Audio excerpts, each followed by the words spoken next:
বীর যোদ্ধাদের কথা বলা হলে প্রথমেই নাম আসে কর্ণের কথা। যদি তার পরিচয় সম্পর্কে কথা বলা হয় তবে প্রাথমিকভাবে বলা চলে অঙ্গদেশের রাজা তথা কৌরবদের সর্বশেষ সেনাপতি মহাবীর কর্ণ। যদি আরও গভীরে ঢোকা হয় তাহলে তার মূল পরিচয় হচ্ছে কুন্তিপুত্র ও সূর্যের পুত্র কর্ণ, যে সারা জীবন লালিত পালিত হয়েছে এক শূদ্রের ঘরে। তার জীবন ছিল দুঃখময়, শিক্ষার প্রতি ছিল তার বিশেষ অনুরাগ। তবে সত্য না জানার কারণে কেউই তাকে শিক্ষা দিতে চাইতো না, কারণ সেই সময় জাত নিয়ে ভীষণ কোলাহল ছিল। ক্ষত্রিয় তথা ব্রাহ্মণ ছাড়া অন্য কেউই যুদ্ধবিদ্যা শিখতে পারত না সেই মহাভারতের সময়ে। তবে কর্ণের বীরক্রম দেখে অবশেষে মিথ্যার আশ্রয় নিয়ে কর্ণকে শিখতে হয়েছিল ধনুর্বিদ্যা। তাতেও ছিল বিপত্তি। যখন তার গুরুদেব সত্যটা জানতে পারেন তখন তাকে দিয়ে দেন এক ভীষণই অভিশাপ।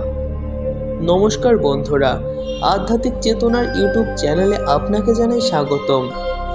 আমাদের চ্যানেলে এইরকমই বিভিন্ন পৌরাণিক কাহিনীর ভিডিও আপলোড হয়ে থাকে, তাই এই সমস্ত ভিডিও দেখতে আপনারা অবশ্যই সাবস্ক্রাইব করে নেবেন এবং সকল আপডেট পেতে পাশের বেল আইকনটি অল করে নেবেন। তাহলে চলুন শুরু করা যাক আজকের এই ভিডিও। একবার মহাবীর কর্ণের সাথে ভগবান শ্রীকৃষ্ণের এক সংলাপ হয়, যেখানে কর্ণ শ্রীকৃষ্ণকে অভিযোগ করে বলেন, হে কেশব, জন্মের সঙ্গে সঙ্গেই আমার মা আমাকে পরিত্যাগ করেন। আমি বড় হয়ে এক শূদ্রের ঘরে, তবুও আমার ছিল ধনুর্বিদ্যার প্রতি ভীষণই অনুরাগ। শূদ্র বলে কেউ আমাকে শিক্ষা দিতে চাইতো না। অবশেষে আমি মিথ্যার আশ্রয় নিয়ে শিক্ষা গ্রহণ করি। সেই মিথ্যার আশ্রয় নেওয়ার জন্য আমাকে দিতে হয় মাসুল। যখন রাজকুমাররা গুরুকুল থেকে ফিরে এসে তাদের শৌর্য প্রদর্শন করছিল, তখন আমিও আমার শৌর্য প্রদর্শন করছিলাম, কিন্তু সেখানেও আমাকে অপমানের ভাগী হতে হয়।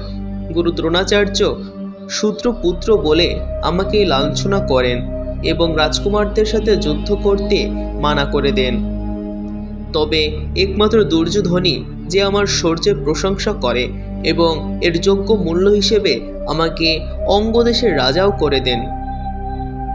এছাড়াও আমার মাতা যখন আমার জন্মের কথা আমাকে বলেন, তার সাথে সাথে তিনি এও প্রতিজ্ঞা করিয়ে নেন আমি যেন অর্জুনকে ছাড়া অন্য কাউকে হত্যা না করি। তাহলে হে কেশব, আমি যদি দুর্যোধনের পক্ষ থেকে যুদ্ধ করি তাহলে এতে কিসের পাপ? এই সমস্ত কথা শুনে ভগবান শ্রীকৃষ্ণ একটু থেমে কর্ণকে বলতে থাকলেন, হে সূর্যপুত্র, তুমি আমাকে দেখো। জন্মের পূর্ব থেকেই মৃত্যুর পরিকল্পনা করা হয়েছিল আমার জন্য।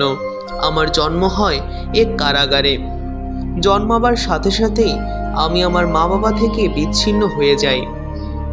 তোমাদের শৈশব কাটে রথ, ধনুক ইত্যাদির সাথে, অপরদিকে আমার শৈশব কেটেছে এক গোয়াল ঘরে। যখন তোমাদের গুরুদেব তোমার অস্ত্রের বিদ্যার প্রশংসা করছিলেন, তখন আমার নিজের মামার প্রেরিত বিভিন্ন রাক্ষসকে বধ করি এবং আমার যখন 16 বৎসর বয়স তখন আমি যাই গুরুকুলে। তোমার বিবাহ হয় তোমার পছন্দের পাত্রীর সাথে, কিন্তু আমি যে রাধাকে ভালোবেসেছিলাম তাকে আমি বিবাহ করতে পারিনি। হে কর্ণ, এই জীবন এতটাও সোজা নয়। এই জীবনে সবার সুখ হয় না। ধর্মের পথে চলা সত্ত্বেও ধর্মরাজ যুধিষ্ঠিরের কপালে ছিল ভীষণই দুঃখ, কিন্তু অধর্মের পথে চলা সত্ত্বেও দুর্যোধন রাজভোগ সুখ করে গেল। তবে এর অর্থ এই নয় যে তুমি অধর্মের পথে চলবে। জীবনে যাই আসুক না কেন তোমাকে সর্বদা ধর্মের পথেই চলতে হবে এবং কুরুক্ষেত্রের যুদ্ধে তোমার বধ অবশ্যই হবে, যেটা তোমার ছোট ভাইয়ের দ্বারাই হবে। এই সত্যকে তুমি মেনে নাও। তখন কর্ণ শ্রীকৃষ্ণকে বললেন, হে কেশব, আমি মৃত্যুর জন্য প্রস্তুত, কিন্তু আমার শৌর্যের কি হবে? তখন ভগবান শ্রীকৃষ্ণ মুচকি হেসে তার হাত কর্ণের কাঁধে রেখে বললেন, হে দানবীর, যাকে ছলনা করে মারা হচ্ছে, যাকে মিথ্যার আশ্রয় নিয়ে শিক্ষা গ্রহণ করতে হচ্ছে, এতেই প্রমাণিত হয় যে সে কত বড় মাপের একজন যোদ্ধা। তোমার এই শৌর্যের জন্য আগামী যুগ যুগ ধরে তোমার জয় জয়কার করা হবে। এই পৃথিবী তোমাকে সূর্যপুত্র, দানবীর, মহাবীর, শক্তিশালী ধনুর্ধর কর্ণ নামে চিনবে। তো প্রিয় বন্ধুরা, আশা করি আজকের ভিডিও আপনাদের ভালো লেগেছে। যদি ভালো লেগে থাকে তাহলে অবশ্যই লাইক করবেন এবং কমেন্টে অবশ্যই জয় শ্রীকৃষ্ণ অথবা মহাবীর কর্ণ লিখে যাবেন। ধন্যবাদ।